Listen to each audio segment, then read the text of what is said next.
比赛开始之前，我为各位再介绍一下我们整个第一赛段的比赛规则。我们这一赛段叫做盲盒抢金赛，我们有60组演员，依次会按照顺位进行表演。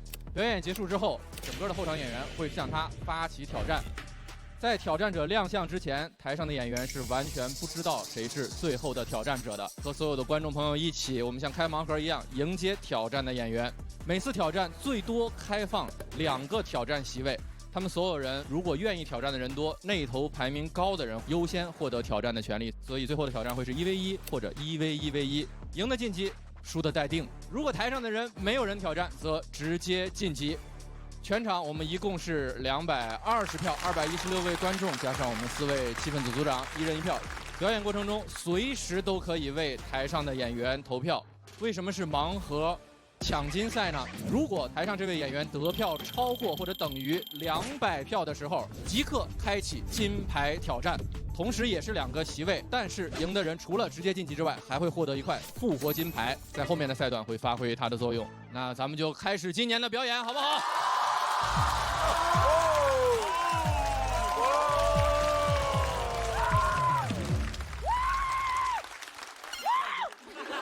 这句话说了快10年了，开场演员不容易，所以愿意选择承担开场的，我们多给他鼓励，好不好？他是谁呢？他是去年的冠军，我们欢迎翟佳宁。人生中第一次来到这么大舞台，老翟家祖坟冒青烟了，真的，真想一直比下去，比到集体猝死啊！2025喜剧之王年度总冠军。大家好，我是脱口秀演员翟佳宁，非常开心来到《喜剧之王单口季》第3季，挺难得的。这从节目诞生开始我就在嘛，还是有点成就感的。翟佳宁今年能回归来比赛，他已经不再需要通过比赛的名次来证明自己，因为我名次不可能有原来好了。哦，他是来比赛的，是吧？我以为他是来开场的，我就觉得他真是真爱创作呀，没尽兴。我认为很多熟悉我的观众，他就是应该知道我的风格的。然后所以说，我想现在以这个状态，能多讲一些我心里真正想表达的话题吧。大翟，我更希望他能够100%的释放自己。在今年喜诞3这么多的选手里面，愿意去主动为所有的演员开一个好的场，真的非常有担当。就是我觉得他属于舞台，我感觉他有一种那种战士的感觉，特别的酷。开场确实原来有压力，但总得有个开场啊，开呗，无所谓啊。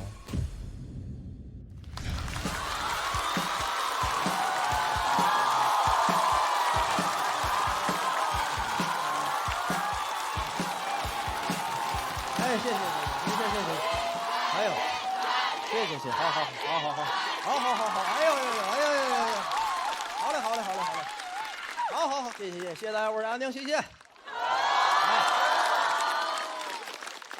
特别开心啊，又回到咱们这个熟悉的舞台了，真的，本来以为能当魔王呢，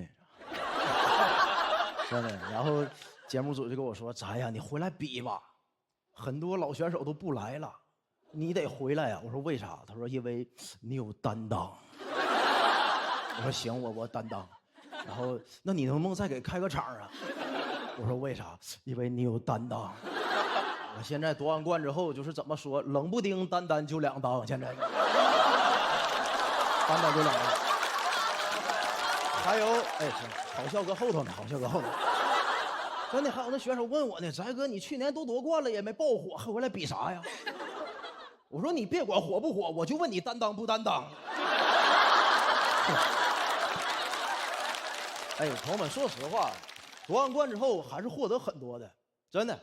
借爱奇艺的福，我从去年夺冠到现在不到半年的时间，都会参加一些精致的名利活动，到现在走了3回红毯。你放心，不用呕，肯定没好话，妹子。咱们这种喜剧演员在那种活动里是最没存在感的，真的。所以说你在那种活动里就纯是长见识，一进飞机场就长见识，没见过那么多长枪短炮怼着拍。我一点不骗你，我搁苏宁电器里都没见过那么多单反相机。不好意思，我搁天猫电器里都没见过那么多单反相机。哎呦，你们见过现在粉丝拍摄的设备卷到什么程度了吗？我看一个妹妹手里拿这么大的云台，然后中间架着单反，单反前面是短焦，完了左边有扩展架夹她的 GoPro， 右边扩展架夹的手机，手机前面又一个长焦。我说这要拍啥呀？要给你哥拍核磁共振呢呀？妹妹手里拿那摄像头比那红绿灯摄像头都多，我感觉我跟身边经过快点得扣我6分啊，那都。他们拿这么多的设备就拍那些哥哥，我不理解啊，那些哥哥一点也不配合。那你们见过明星在机场的穿搭没有？严严实实，一个墨镜遮住半边脸，一个鸭舌帽扣到鼻梁，口罩又罩上了，完了一个帽衫又扣上。我说啥意思啊？耳朵也不让看呐。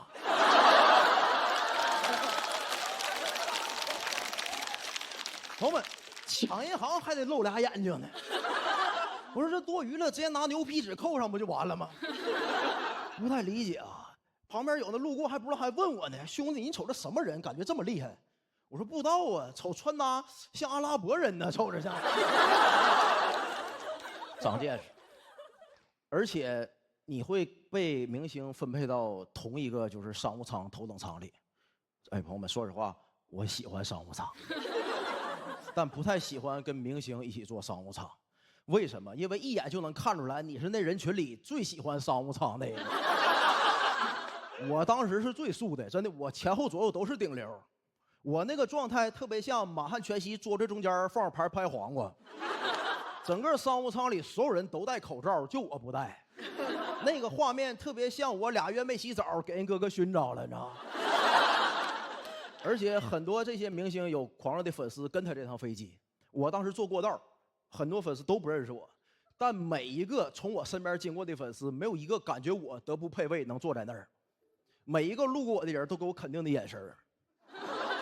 这保镖请到位了，这。我说是，我有担当，我有担当。那最倒霉就有那么兴崩2个认识你的，跟前面的人说，哎，这不是保镖，这我搁线下活动见过，这叫翟佳宁。那人就回他啊，翟佳宁是哪个站姐啊？我怎么没见过呢？他怎么买这么好的票呢？哎，朋友们，说实话，我调侃了人粉丝老师是吧？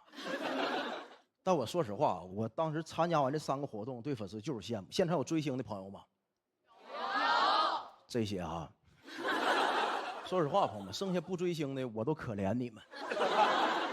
咱们这种不追星的，跟那些追星的朋友不一样，他们获得的快乐应该是咱们的10000倍。真的，我反思了一下，咱们作为脱口秀演员，就生产快乐能力这件事上，跟真正的顶流明星比，我就是废物。我想让大家快乐，写段子得什么找主题、找共鸣、写段子、写梗、翻3番。我看现场哥哥就提了一下裤子。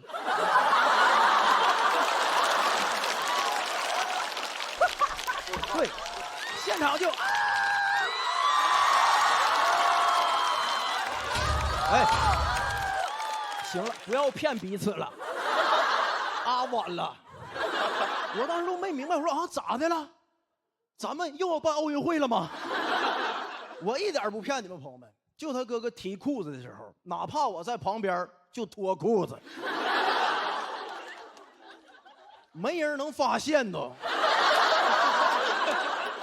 当天晚上结束活动之后，我就给付航发微信，真的，我说兄弟，这才是真正的 passion。我原来以为付航的就是 passion， 付航现在在我心里顶多就是 a little bit exciting 的，完全比不了。朋友们，你相信我，追星获得的快乐是普通人10000倍，但你也不用太羡慕他，他们要承受的也是咱们的10000倍。你看，咱们都看没看过那个视频？王嘉尔演唱会上给一个女观众请在舞台中央，完了他把头埋怀里，你看光提就开心，你看着没？能看出来那个女观众是发自内心、歇斯底里的快乐，对吧？那就相当于多巴胺开关都摁坏了，那就是。所有人都羡慕她，只有我特别担心她。朋友们，你想啊，那个姑娘也就20、30岁呀，她未来还有50、60年的人生要走啊，但她快乐到头了。那以后咋办呢？再快乐的事儿也刺激不了他了。你想以后他中了1000万，孩子考上清华北大也得拍大腿，还是那天更带劲儿。你想想，人生4大喜事：久旱逢甘霖、他乡遇故知、东方花烛夜、金榜题名时，哪个能比得上怀抱王嘉尔啊？所以朋友们，最后我真感觉咱脱口秀演员跟人明星干的事儿都不太一样。所以有些配套的待遇，咱没有必要也配套。我当时很震惊，不明白那个经纪公司还给我请了个摄影师，拍了我1晚上。结束之后，我就找一摄影老师说：“老师，你把那个文件发给我呗，我那个想写段子，找点素材。”给我发过来，那文件35个 G， 网盘不开会员得下1个月，下1个月。我就开个会员，把那文件下来打开，那文件名叫翟佳宁晚会，我一打开一看，全是谭健伺候去。我就在上千张个谭健次里找翟佳宁，一找就能找着，人家看着就是烦，我就给翟佳宁全删了。